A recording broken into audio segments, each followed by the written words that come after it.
আমাদের এখানেও একটা ইসরায়েল আছে সাউথ এশিয়ায়। আপনারা সবাই এই সাউথ এশিয়ার ইসরায়েলের নাম জানেন? সংগ্রামী সাথী ও জনতা, আপনারা এও দেখেছেন গাজায় কি পরিমাণে অন্যায় অবিচার চলছে ইসরায়েলের দ্বারা। আমাদের এখানেও একটা ইসরায়েল আছে সাউথ এশিয়ায়। আপনারা সবাই এই সাউথ এশিয়ার ইসরায়েলের নাম জানেন? দিল্লি। এই দিল্লি থেকে বাংলাদেশের রাজনীতিকে মুক্ত করতে হবে। বাংলাদেশের রাজনীতি নির্ধারিত হবে বাংলাদেশের মাটিতে।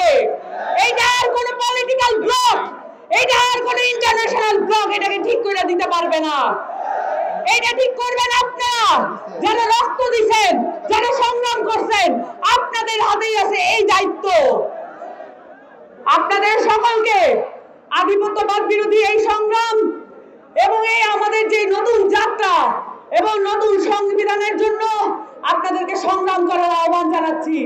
একটা কথা বলে শেষ করব, আমাদের এই ছাত্র জনতার নাগরিকের সংগ্রামে আরো কিছু মানুষ ছিলেন যাদের কথা আমরা ভুলে যেতে বসছি। আমাদের প্রবাসী ভাই বোনেরা কোন ধরনের কর্মসূচি ছাড়াই যেইভাবে রেমিটেন্স ব্লকডাউন করছিলেন, সেই শাটডাউন আমরা কেউ কল করতে পারিনি, তারা নিজেরাই নিজেদেরটা কল করছিলেন। এই রেমিটেন্স শাটডাউনের পরেও তারা মিছিল নামাইছেন। ওই সব দেশে মিছিল নামানো এত সহজ না, কিন্তু তারপর তারা মিছিল নামাইছেন। এখান থেকে এখনো 25 জন সহযোদ্ধা আমাদের এখনো আরব আমিরাতে বন্দী আছে। এই 25 জন সহযোদ্ধাকে মুক্তির কোনো আমরা উদ্যোগ দেখতে পাচ্ছি না।